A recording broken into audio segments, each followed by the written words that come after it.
그날 그는 무슨 생각을 하고 있었을까요? 2019년 6월 30일 오후 8시 20분 가평군 북면의 한 계곡에서 30대 후반 A씨가 물에 빠졌다는 신고가 접수되었다. 출동한 구조대원들이 물속에서 A씨를 발견했지만 이미 숨을 거둔 상태였다. 경찰은 목격자 등을 상대로 사고 경위를 조사하고 있다. 많은 사람들이 찾는 용소폭포. 사고로 종결 처리된 이 사건은 1년 4개월이 지난 2020년 10월 17일 우리에게 나타났습니다. 이 사건은 불륜, 위장, 금전, 정말 말도 안 되는 키워드들이 이곳저곳에서 섞이기 시작하며 보험금이라는 결정적 내용으로 우리 모두를 경악하게 만들었습니다.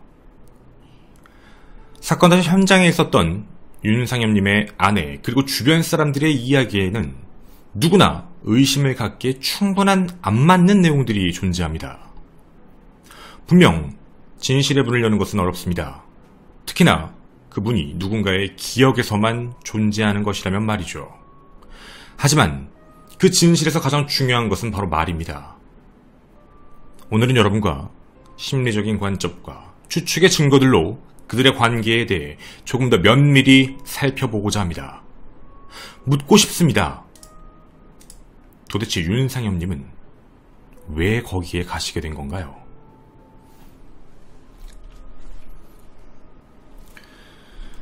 안녕하십니까. 전국 유튜브 구독자 여러분, 아프리카TV 시청자 여러분, 김원입니다. 오늘 일단 여러분에게 한 가지 사진을 먼저 띄우고 설명을 시작해보고자 합니다. 여러분에게 어떠한 편견도 없이 처음 시작점부터 다시 바라보도록 하겠습니다. 여기 있는 글자는 편의를 위해 적어놓은 글자를 저희가 발췌해서 가지고 온 내용입니다. 근데 여러분, 일단 겉으로만 바라봤을 때 여기는 고인 윤상엽님과 아내 이씨의 커플 하나, 유씨와 김씨의 커플 하나, 이씨와 최씨의 커플 하나, 이렇게 세 커플이 있는 것으로 확인이 됩니다. 그리고 한 명의 남자 조씨가 이 안에 포함되어 있다라고 느껴지지요. 이 사건에 대해 아무런 관심도 없고 내용을 모르고 있는 사람들, 그리고 제3자 입장에서 이야기를 듣게 되면 너무나 당연하게 생각하는 게 이겁니다. 아, 커플들끼리 모임에 남자 한 명이 낀 거구나, 이런 식의 이야기지요. 자, 물론 결말을 알고 계신 분들은 이 남자 한 명이 따로 있었다, 남자 한 명이 따로 왔네, 그 남자는 실제로 조씨가 아니라 고인 윤상엽님이었다라는 걸 알고 계실 겁니다. 그런 편견을 모두 다 일단 떠나놓고요, 각각이 어떻게 이야기를 했는지가 제일 궁금했습니다. 내용의 편의를 위해 여러분들이 잘 기억해 주셔야 될 것들이 있습니다. 일단 방송에 나와 직접적으로 당시의 상황을 이야기한 사람은 세 커플 중 마지막 이씨와 최씨 커플, 거기에 최씨였습니다. 최씨는 방송에 나와 자기가 느꼈던 얘기들, 기억하는 내용들을 하나씩 다 이야기를 하고 있었지요. 뿐만 아니라 방송에서는요, 아내 이씨에 대한 내용들, 고 윤상엽님의 카톡 내용, 계좌 내역, 이런 것들도 외부에 공개가 많이 되었습니다. 방송 이후에는요, 더 많은 정보들이 외부에 나오기 시작했지요. 특히나 또 하나의 커플, 김씨와 유씨 커플 중 방송에서 엄청나게 많은 문매를 맞았던 유씨, 그 유씨가 직접 자발적으로 글을 쓰며 이제 각각의 커플로 알고 있는 사람들의 글들이 모두 공개가 되었습니다. 자, 그럼 궁금합니다. 이 7명의 말은 정말 다 비슷한 내용일까요? 아니면 잘못 아는 내용일까요? 일단 제일 먼저 집중해보고 싶었던 건 그 커플들에 대한 이야기입니다. 일단 첫 번째, 위에 있는 유씨 커플의 경우는 이렇게 얘기했죠. 돌아가신 고인을 잘 몰랐다, 남편인지도 몰랐다, 아니 그냥 같이 따라온 줄 알았다, 동네 아는 사람인 줄 알았다, 잘 모른다는 얘기입니다. 밑에 커플에 있는 최씨도 마찬가지입니다. 자신은 고인을 잘 모른다. 자, 그럼 여러분, 우리 상식적인 상황을 하나만 놓고 가겠습니다. 이 상황, 고인에 대해 자세히 알 수 있는 사람은 단 한 명밖에 없습니다. 여기서 보면 말이죠, 바로 아내 이씨뿐입니다. 아내 이씨만이 자신의 남편인 윤씨가 수영학원을 다녔고 물을 무서워했다가 물을 무서워하지 않았고 금전적인 문제가 있고 이런 걸 본인만 알아야 하는 게 정상적입니다. 그 외는 굳이 알 필요가 없는 내용이죠. 자, 그럼 이 상황을 놓고요. 당시의 사건 현장으로 가보도록 하겠습니다. 여러분에게 이 사진은 편의상 그대로 두도록 하겠습니다. 체크포인트 첫 번째, 사건 발생 이전에 대한 이야기를 같이 해보도록 하겠습니다. 첫째, 고인은 왜 다이빙을 해가게 된 걸까요? 유족 측은 실제로 수영을 못한다라고 못을 박았지만 아내 이 씨는 이렇게 얘기합니다. 역시 아내답게 수영학원 다녔어요. 수영 잘해요. 이렇게 이야기를 합니다. 즉 아내 이 씨에겐 윤상엽님이 수영 문제 때문에 사망하는 건 말이 안 된다. 뭐 이런 표현이겠지요. 밤 8시가 넘어 누군가 다이빙을 제안했다라는 아내의 진술로 절벽에 올라간 남자는 3명으로 확인됩니다. 바로 조씨, 이씨, 마지막 윤씨. 여러분이 보시는 순서대로입니다. 조씨가 뛰어내리고 이씨가 뛰어내리고 마지막 고인께서 뛰어내리셨죠. 그리고 사건 발생 당시 목격했던 사람들이 있습니다. 물 밖에서는요, 아내 이씨가, 그리고 튜브를 타고 근처에 있던 조씨가, 그리고 밖에 나와 있던 남자 이씨, 그리고 애인 최씨, 이런 모습이었습니다. 바로 이 현장이었죠. 자, 이들의 진술을 다시 합쳐서 얘기를 해보면 고인이 허우적거리는 걸 아예 보지 못했다라고 진술을 합니다. 정확히는 물속으로 떨어지고 얼굴이 한번 밖으로 나온 모습을 봤는데 그냥 나오는구나 라고 생각해 전원이 다 뒤를 돌았다 라고 얘기를 합니다. 그리고 갑자기 시야에서 사라졌으며 뒤돌아보니 수면 위가 잔잔해졌다, 이런 진술을 했지요. 근데 여러분, 여기 잘 생각해보면 이 각각의 진술에 문제점이 있지 않나요? 다시 원점으로 가볼까요? 아내 이씨는 고인이 수영을 잘한다는 걸 알고 진술합니다. 그래서 익사할 거라고 생각하지 못했다라고 이야기를 하는 거죠. 근데 여러분, 문제는요, 그건 아내 이씨만이 알고 있는 정보입니다. 정확히 표현하면 그 이후의 사람들은 뛰어내렸을 때 위험한데, 혹은 뛰어내렸다가 수영해서 나올 텐데, 이런 걸 인지할 수 없는 정보라는 것이죠. 만약 이 상황에서 목격자 4명 모두가 윤 씨를 보지 않고 다 뒤돌아버렸다 라고 얘기한다면 왜? 라는 의문점이 하나 붙습니다.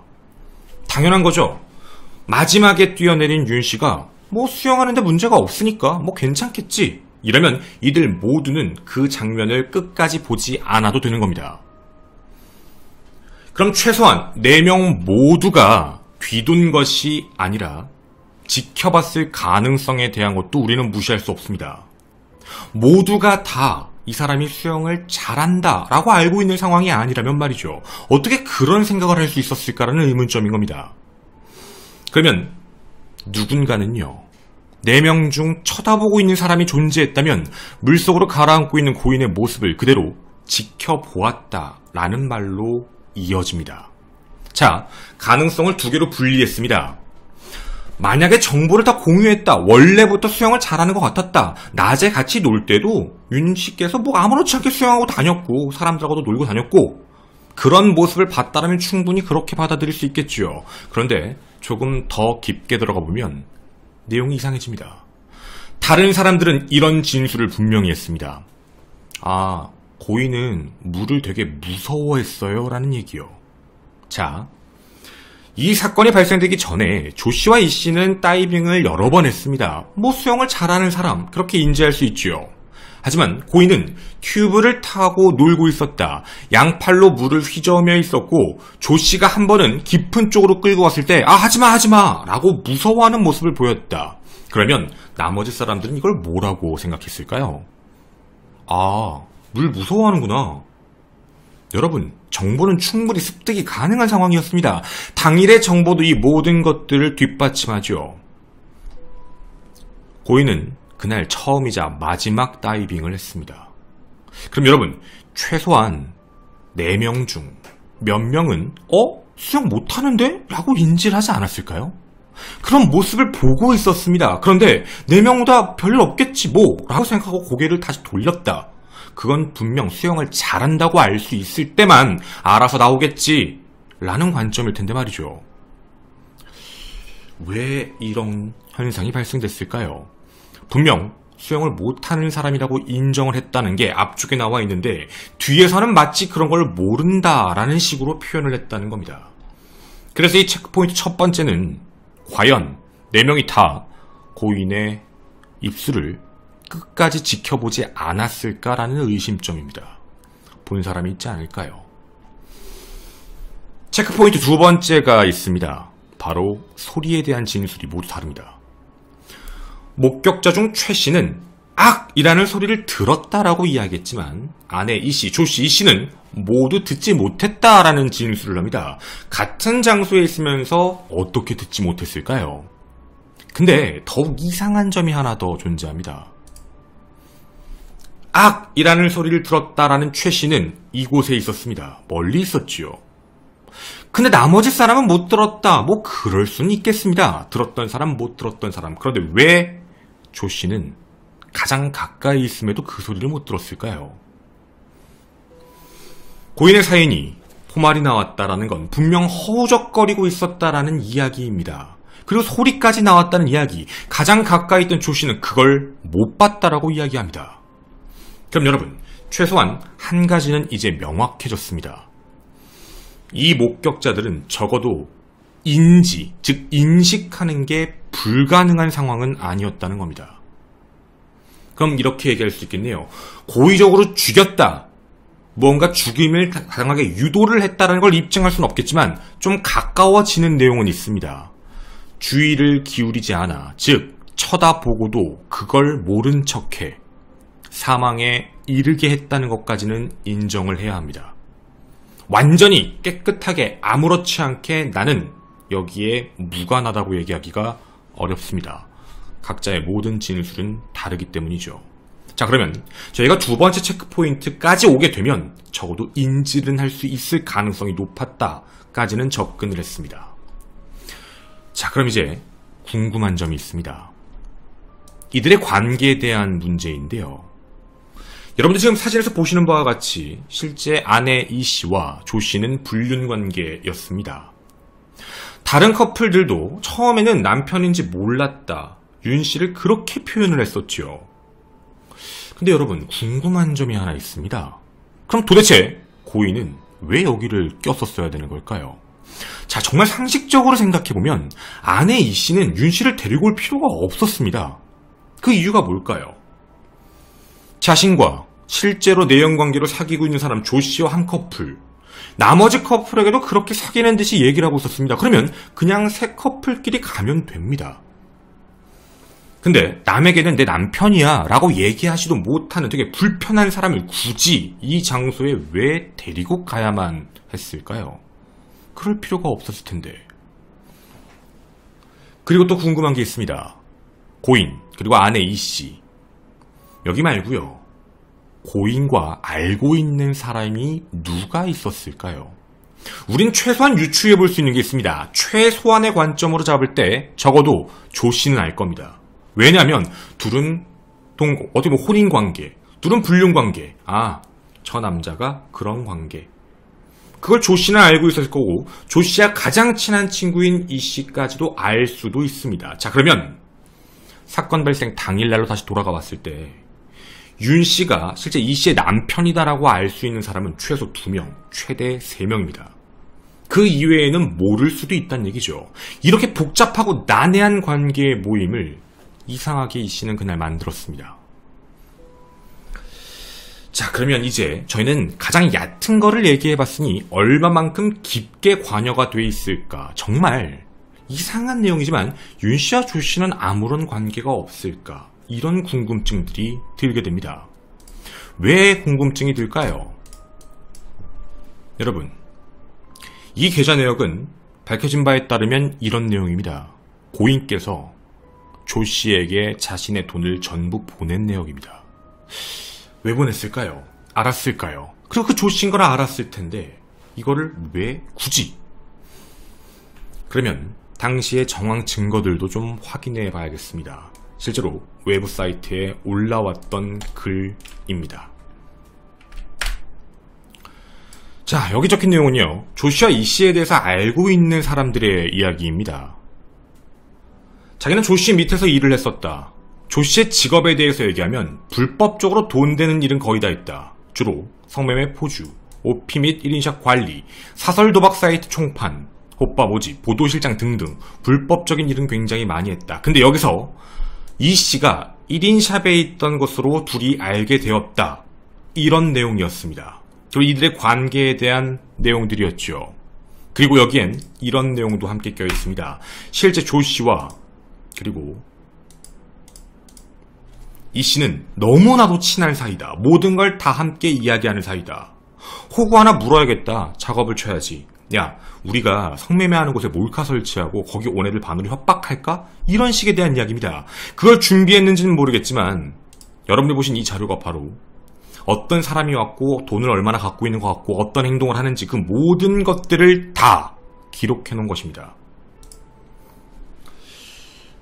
자, 그러면 저희는 한 가지 분명히 알 수 있는 게 있습니다. 조씨와 고인의 아내인 이씨는 분명 그런 안 좋은 사이에 연관되어 있는 좀 이상한 케이스였죠. 근데 왜 윤씨는 계속 돈을 보내게 된 걸까요? 그리고 저희는 방송을 볼 때 되게 이상한 장면을 하나 보게 됐습니다. 그것이 알고 싶다에서 밝혀낸 바로 고인의 발인날. 한 남자가 들어와 고인의 집에서 PC 및 태블릿을 가지고 밖으로 나가버립니다. 그리고 그 PC는 어디 있는지 알 수가 없습니다. 윤씨의 PC, 고인의 PC를 왜 가져갈까? 가져간 사람은 바로 조씨였습니다. 조씨는 왜 이 PC가 필요했을까? 너무 이상하다라는 생각들이었죠. 그리고 거기에 한 가지 눈에 띄는 내용들이 존재했습니다. 아내 이씨가 남긴 글들, 아내 이씨가 남긴 글의 아이디, 그 아이디는 이상하게도 이곳에 연결이 됩니다.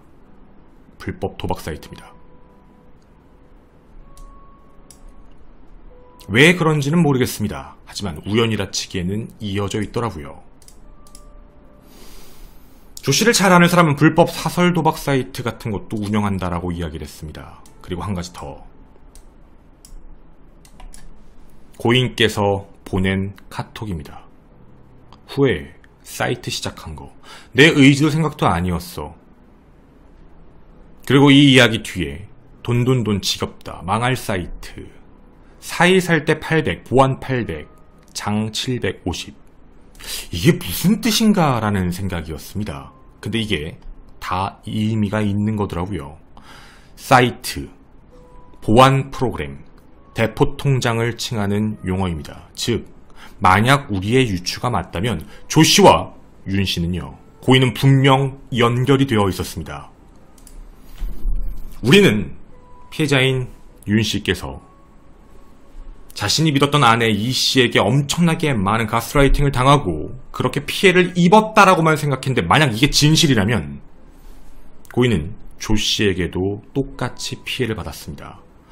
도리어 조씨에게도 가스라이팅을 당하고 조씨가 시키는 대로 했을 확률, 그러면 본체를 왜 가져갔을까도 어느 정도 납득은 됩니다. 그 안에 불법 프로그램들이 들어있으면 자신과의 연결고리가 외부로 나올 수도 있다는 두려움이죠. 자, 여러분, 그럼 분명 우리는 한 가지는 더 깊게 들어갔습니다. 조씨와 고인은 분명 연관이 되어 있었다. 언제부터냐면 사건이 발생하기 전부터. 어느 정도 납득이 되네요. 고인은 자신에게 일을 시키고 무섭게 돈을 갖고 가져가는 조씨와 자신의 아내 이씨가 자신의 차를 타고 데리러 오는 걸 알고 있었습니다. 그리고 내연남이자 불륜남 조씨에게 지속적으로 괴롭힘을 당하고 있던 것으로도 확인이 됩니다. 그럼 궁금한 게 있습니다. 만약 이씨만의 입장, 아내 이씨가 그냥 한 번쯤은 놀아야 될 것 같아서 그동안 안 만나줘서 자꾸 뭐라고 해서 오늘 그냥 같이 노는 김에 같이 놀자라고 해서 데리고 나왔다라는 핑계라면 조씨는 끼면 안 됩니다. 조씨에게도 이유가 있었을 것 같습니다. 다음날 출근해야 되는 고인을 굳이 왜 계곡으로 데려간 게 많이 연관되어 있는 조씨와 그리고 이씨였을까요? 그리고 한 가지 더. 이들의 관계에서 끼는 것. 조씨와 제일 친한 친구와 같이 불법을 저질렀던 이씨, 이 사람은 몰랐을까요? 이들은 왜 꼭 고인을 불러와야만 했을까요? 여러분과 함께 1탄으로 먼저 그들의 관계에 대한 내용을 정리했습니다. 저는 김원이었습니다. 감사합니다.